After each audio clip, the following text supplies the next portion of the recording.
Λοιπόν, καλησπέρα παιδιά. Θα σας δείξω τώρα πώς κάνουμε MDT όταν έχουμε ένα συλληφθέντα είτε έχουμε κάποιο στα ανακριτήρια. Λοιπόν, για αρχή πατάμε το F8 MDT και αν δεν μας δουλέψει αυτό, άμα δεν μας δουλέψει το F8, πατάμε το TAF /MDT. Ωραία. Και μας ανοίγει πάλι. Λοιπόν, καταρχάς του ζητάμε να βγάλει ταυτότητα. Μας δείχνει ταυτότητά του. Ας υποθέσουμε ότι μας την έχει δείξει. Πατάμε F8 MDT και εδώ βλέπει καταχώρηση το όνομα, γράφουμε το όνομά του. Δεν χρειάζεται να γράψετε σωστό το όνομά του εδώ πέρα, που λέει παράδειγμα το δικό μου το όνομα. Τον αριθμό θέλετε μόνο εσείς. Γράφετε αυτόν τον αριθμό που βλέπετε εδώ πέρα. 76 24 713 αναζήτηση και σας βγάζει κατευθείαν το όνομα. Δεν χρειάζεται να γράψετε καν το όνομά του. Μετά, την εργασία δεν τη λέτε ποτέ. Αυτό απαγορεύεται, δεν το απειλιζάτε αυτό το πράγμα. Εντάξει, αυτό δεν το ξέρετε εσείς. Το βλέπετε, αλλά δεν το λέτε ποτέ αυτό εδώ πέρα. Πάει αυτό. Αντιγράφετε το όνομα. Αν θέλετε να το δείτε, άμα τον έχετε ξαναπιάσει, είτε εσείς είτε κάποιο άλλο συνάδελφος, αντιγράφετε το όνομα του εδώ πέρα αυτό όλο. Πάτε στην αναζήτηση αναφοράς, το γράφετε και βλέπετε εδώ πέρα. Αυτά τώρα που βλέπετε είναι τα ποινικά μου μητρά. Εντάξει. Κάποιο που έχετε συλλάβει θα δείχνει ρε παιδί μου ότι έχει κάνει ξέρω εγώ το οτιδήποτε. Από εδώ πέρα βλέπετε. Πάει αυτό μετά εδώ πέρα. Για να του φτιάξετε ποινικό μητρό, πατάτε εδώ πέρα που λέει νέα αναφορά. Στα περιστατικά θα βάλετε το περιστατικό που έχει γίνει. Δηλαδή, τι έγινε, καταδίωξη, έγινε σύλληψη, τον συλλάβετε δηλαδή στον δρόμο, δεν είδατε με μάσκα, με φημέ, με κάτι, ή το καταδιώκετε. Άμα γίνει καταδίωξη, θα κάνετε καταδίωξη. Είτε ληστεία είτε ομηρία. Παράδειγμα, άμα γίνει ληστεία, θα γράψετε ληστεία. Άμα έγινε ομηρία, ομηρία. Έτσι ώστε ο επόμενο συνάδελφο που θα ανοίξει το MDT και θα πάει στην αναζήτηση αναφορά, θα ξέρει τι έχει κάνει αυτό ο οποιοδήποτε πολίτη. Πάμε, γράφουμε, α πούμε, τι έχει κάνει ληστεία. Ωραία, στις λεπτομέρειες.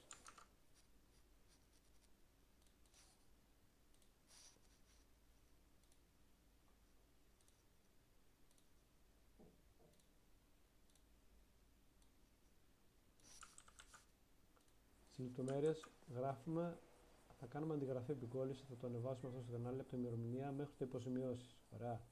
Στην ημερομηνία γράφουμε πάντα τη σημερινή, όποια και να είναι αυτή, 30 Τρίτου 2025, τόπο σύλληψης, το μέρος που δεν έχετε συλλάβει, πάρουμε τώρα που έχει κάνει ληστεία, ας πούμε ότι έχει κάνει ληστεία στην Κεντρική Τράπεζα.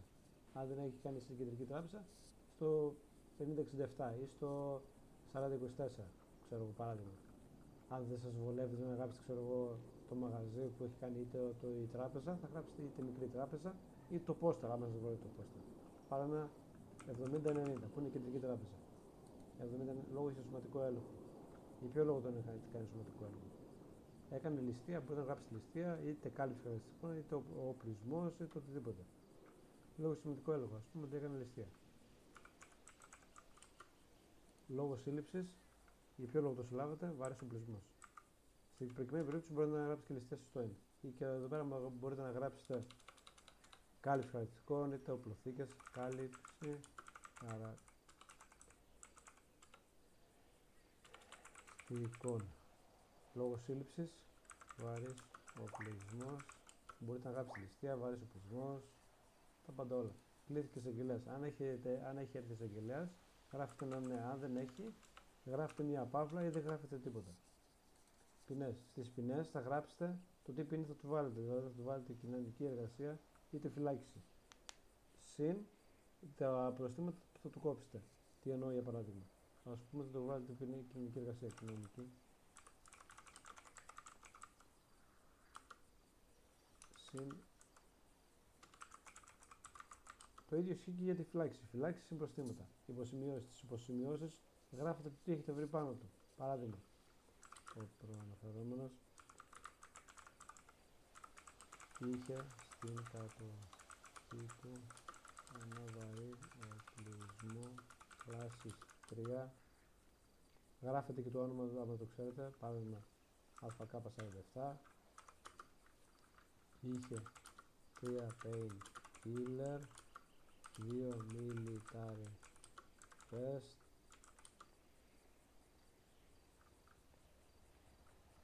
και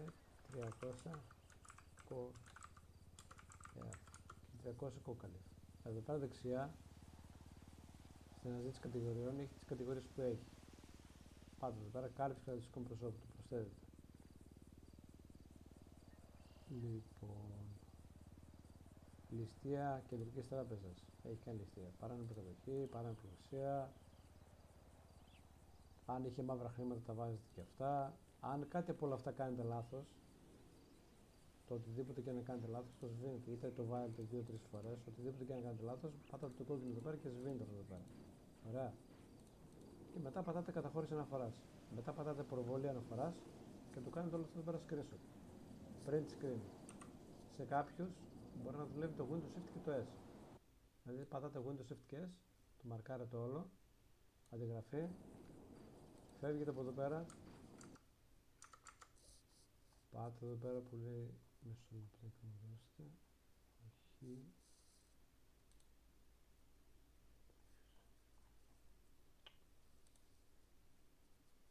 ποινικό μητρό, πάτε στο κανάλι που λέει ποινικό μητρό και γράφετε αντιγραφή, Ctrl V πατάω εγώ, πάτε μέσα ξανά στην πόλη, γυρνάτε στον πολίτη, του λέτε να βγάλει, αν έχει μάσκα, γυαλιά, το οτιδήποτε, του λέτε να τα αφαιρέσει για να μπορείτε να το βλέπετε τα χαρακτηριστικά του. Πατάτε F8 ή κάμερα για να είναι πιο ρεαλιστικό και τον βγάζετε φωτογραφία. Τον ίδιο μαζί με την ταυτότητά του. Άμα δεν την έχετε, πείτε του να σας ξαναδείξει. Ή πάτε δαχτυλικά του αποτυπώματα. Αυτό. Για να τον βάζετε και το ίδιο πάλι. Μετά πατάτε Enter.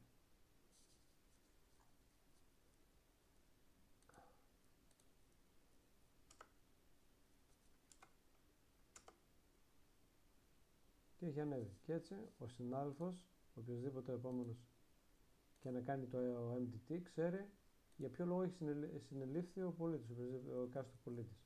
Καταδίωξη, βλέπετε, γράφει εδώ πέρα. Στο Σάντι που τον πιάσαμε, καταδίωξη, τι έκανε το ένα το άλλο. Ξέρετε αυτομάτως για ποιο λόγο έχει συνελήφθει ο εκάστοτε κύριος. Να σου πω, ξέρεις ποιος